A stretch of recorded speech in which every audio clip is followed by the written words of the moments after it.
Сегодня вы узнали об этом бизнесе от ваших друзей. Täna te saate selle ärivõimaluse teada oma sõpradelt. И вы можете сказать, это все интересно, но я подумаю.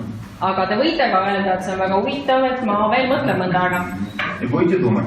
Ja ilmselt te võite jäädagi mõtlema.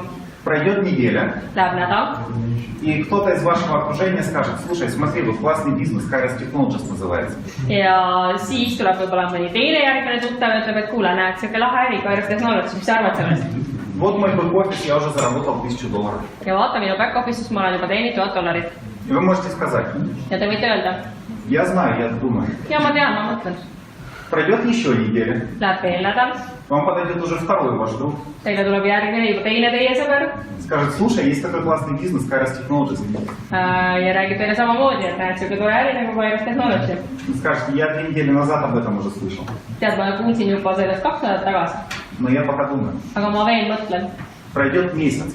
Läheb 6 aega mööda Уже все ваше окружение может быть в этом бизнесе. ja siis te võite enda jaoks avastada, et väga paljud teie tutvusringkonnas juba on selles ärivõimaluses. Rебята начнут менять машины, Inimesed hakkavad vahetama autosid, путешествовать с нами по миру. Reisivad meiega mööda maailma И вы скажете, ну, наверное, это все-таки работает. ja tead üteldes, võib-olla äkki see ikka tõesti töötab. И все равно зарегистрируйте. Ja ikkagi te ei registreeri. Возникает теперь вопрос. Et tekib küsimus, С кем вы будете строить бизнес? et kellega te hakkate koostööd tegema. Все ваши друзья уже здесь. Kõik teie sõbrad on juba siin. Поэтому будьте первыми в своем окружении. Et sellepärast olge oma tutvusringkonnas esimene. Это все, что я хотел сказать. See on kõik, mis ma teile öelda tahtsin. Спасибо вам за внимание. Aitäh tähelepanu eest. И до встречи уже в нашей команде.